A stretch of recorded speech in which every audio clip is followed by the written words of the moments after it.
समझते हैं नेपाल में। नेपाल में राजतंत्र और लोकतंत्र को समझते हैं। आप सबको पता होना चाहिए नेपाल शुरू से ही एक राजशाही के अंतर्गत चला आता हुआ देश था, ठीक है। तो जैसे जैसे इन क्षेत्रों में परिवर्तन आने लगा, कहते हैं ना खरबूजा खरबूजे को देखकर ही रंग बदलता है। भाई स्वाभाविक है, नेपाल की जनता के अंतर्गत नेपाल की जनता में भी लोकतंत्र की इच्छा जागने लगी और फिर उन्होंने भी अपने राजा का विरोध करना स्टार्ट किया और उन्होंने अपने राजा के ऊपर ये दबाव डालना स्टार्ट किया कि हमें भी अपने देश को एक लोकतांत्रिक चरित्र देना चाहिए। तो आइए समझते हैं कि नेपाल में राजतंत्र से लोकतंत्र कैसे आया। नेपाल अतीत में एक हिंदू राज्य था, फिर आधुनिक काल में कई सालों तक यहाँ संवैधानिक राजतंत्र रहा। संवैधानिक राजतंत्र के दौर में नेपाल की राजनीतिक पार्टियां और आम जनता ज्यादा खुले और उत्तरदायी शासन की आवाज उठाते रहे, लेकिन राजा ने सेना की सहायता से शासन पर पूरा नियंत्रण कर लिया और नेपाल में लोकतंत्र की राह अवरुद्ध हो गई। तो शुरू में भाई शुरू की कहानी आप सब भी जानते हैं कि पूरे विश्व में ही राजशाही थी, सब जगह राजा का ही शासन होता था। वैसे ही नेपाल में भी था, नेपाल एक हिंदू राष्ट्र भी था।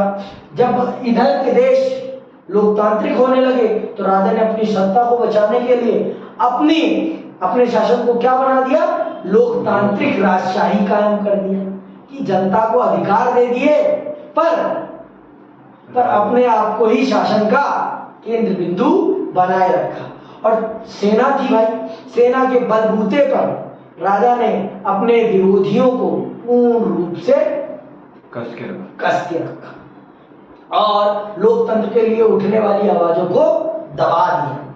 लेकिन कहते हैं ना, जिस चीज की हवा चल गई वो हवा फिर रुकती नहीं है।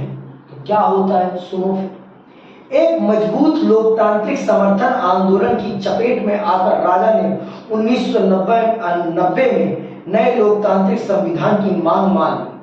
नेपाल में लोकतांत्रिक सरकारों का कार्यकाल बहुत छोटा और समस्याओं से भरा था।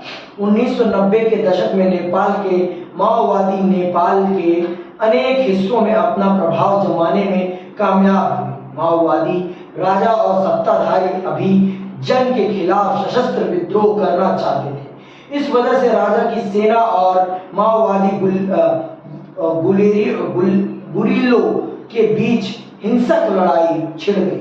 कुछ समय तक राजा की सेना लोकतंत्र समर्थकों और माओवादियों के बीच त्रिकोणीय संघर्ष हुआ। 2002 में राजा ने संसद को भंग कर दिया और सरकार को गिरा दिया। इस तरह नेपाल में जो भी थोड़ा बहुत लोकतंत्र था उसे राजा ने खत्म कर दिया। समझना क्यों? यहाँ पर ये जो समय काल था 1990 के समय काल में, यहाँ पर एक त्रिकोणीय संघर्ष हो जाता है। किनके बीच? लोकतंत्र समर्थकों के बीच में, माओवादियों के बीच में और राजा के बीच में। भाई राजा तो चाहता ही था कि उसका शासन हमेशा कायम रहे, हमेशा सत्ता के केंद्र में वो ही है। तो इन तीनों के झगड़े में राजा ने सेना का प्रयोग करते हुए इन दोनों को स्मैश कर दिया और लोकतंत्र को समाप्त कर दिया, लोकतांत्रिक सरकार को अवरुद्धित कर दिया कि कोई लोकतांत्रिक सरकार नहीं चाहिए।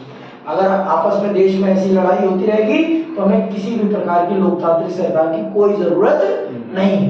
देश को राजशाही के अंतर्गत ही चलाया जाएगा। लेकिन जनता के अंदर भाई लोकतांत्रिक राजनीति की इच्छा जाग गई थी, लोकतांत्रिक राजनीति की इच्छा जाग गई थी। तो अब वो कैसे इच्छा समाप्त हो जाए, वो इच्छा कैसे समाप्त हो जाए? सुनो, अप्रैल 2006 में यहाँ देशव्यापी लोकतंत्र समर्थन प्रदर्शन हुए। संघर्षरत लोकतंत्र समर्थक शक्तियों ने अपनी पहली बड़ी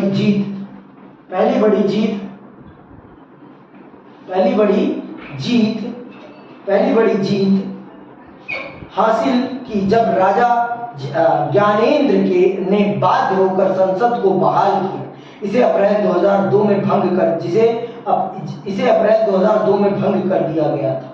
मोटे तौर पर अहिंसक रहे इस प्रतिरोध का नेतृत्व 7 दलों के गठबंधन 7 दलों के गठबंधन 7 पार्टी अलायंस माओवादी तथा सामाजिक कार्यकर्ताओं ने किया। इस आंदोलन को 7 पार्टियों ने किया, तो इसीलिए इसे क्या इस आंदोलन को क्या कहते हैं? 7 पार्टी अलायंस। ठीक है।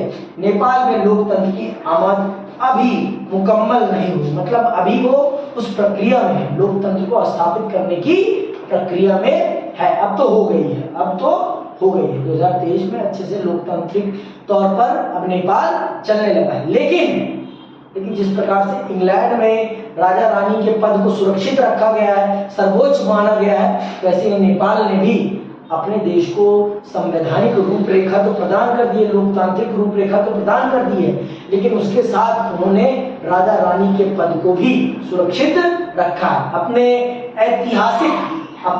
ऐतिहासिक पहचान को उन्होंने नहीं छोड़ा है। भाई शुरू से ही उनका देश एक राजा रानी को सर्वोच्च मान रहा था, तो उन्होंने राजा रानी के पद को संवैधानिक रूप से शक्तिहीन रखते हुए सर्वोच्च पद बना रखा है। जैसे हमारे देश में किसका है? राष्ट्रपति का है। समझ में आई बात? उसी प्रकार से फिलहाल नेपाल अपने इतिहास के एक अद्वितीय दौर से गुजर रहा है, क्योंकि वहां संविधान सभा के गठन की दिशा में कदम उठाए जा रहे हैं।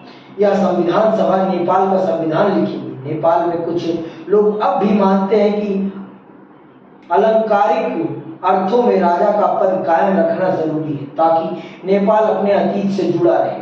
माओवादी समूहों ने सशस्त्र संघर्ष की राह छोड़ देने की बात मान ली है।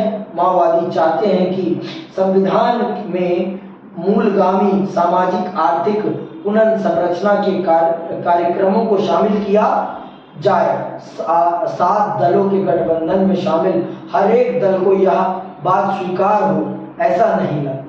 माओवादी और कुछ अन्य राजनीतिक समूह भारत की सरकार और नेपाल के भविष्य में भारतीय सरकार की भूमिका को लेकर बहुत शंकित है।